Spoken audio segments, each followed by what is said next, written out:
Yeah, no, it's an interesting question, Rich, and I get where you're going with it. Why, and thanks for the call. Why do some bands reach that elite status, that legendary status, and others maybe that were also very good don't? There are a lot of intangibles. I mean, Zeppelin also had a mystique to them.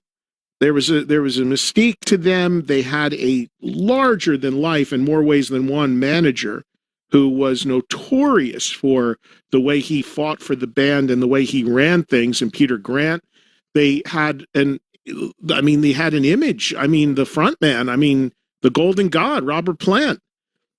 All of these things aligned for Zeppelin. The great looking frontman, the great singer, the guitar hero in Jimmy Page, the unbelievable thumping drummer in John Bonham, the secret weapon in a lot of ways in John Paul Jones in terms of all the things he brought to it. There was a mystique. There were great songs. I mean, look, they started, as their detractors will tell you. I mean, the early records were basically rehashes of old blues tunes. We know that, but it didn't stop them at all. I mean, they were a juggernaut, and they also were consistently the same band. I mean, Rich brought up the fact that they had a lot of diversity within their music, but they also never changed the lineup to the point that when John Bonham died, they ended for the most part. And that's not something a lot of bands do. And on one hand, you could pick bands that have consistently kept the same lineup. That's unbelievably rare.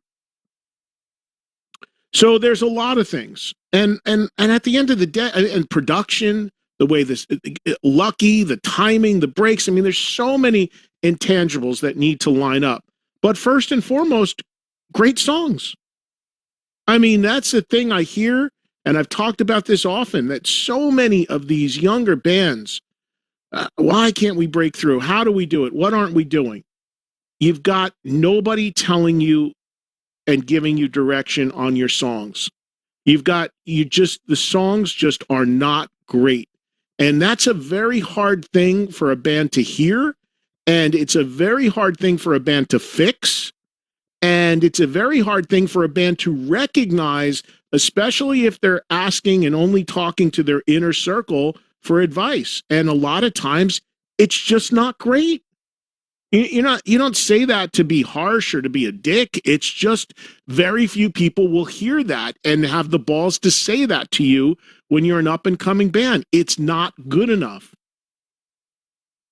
And I think that's a big problem. And I'll tell you what, it's a problem with me. It's a real big problem, I think, with even signed bands that do have stuff going on, bands that do put out records, because the walls of the music industry have been completely broken down, for better or worse, with the A&R job. The A&R person's job is to tell an artist, if they're signed to the label, hey, you need better songs, work with this songwriter, tweak this. Most bands don't even have an A&R rep anymore. A lot of these bands from the 70s, 80s, even the 90s who are signed to a label, they just they submit what they want to give them to the label, and the label just usually puts it out. There's nobody saying, go back to the drawing board.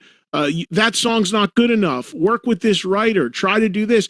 There are still some A&R people that do that, but it's nothing like what it used to be back in the old days, because back in the old days, you couldn't get a record out unless you had a record company.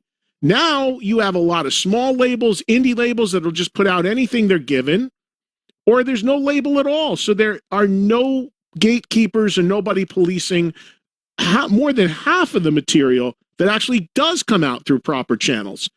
I think it's a problem. There's people just aren't, the whip isn't being cracked on them. So when you ask about how a band becomes this legendary thing, I mean, look, there's only a handful of people that are nearly as revered as a band like Zeppelin when it comes to rock. But when you look at Zeppelin, they had everything going for them. A label, a look, a mystique, the quality of music, the production, the musicianship, just went right down the line. It appealed to male, female, old, young. They had an acoustic side to them, a bludgeoningly heavy side to them. They had, the classic frontman. I mean, there's just a lot going on there.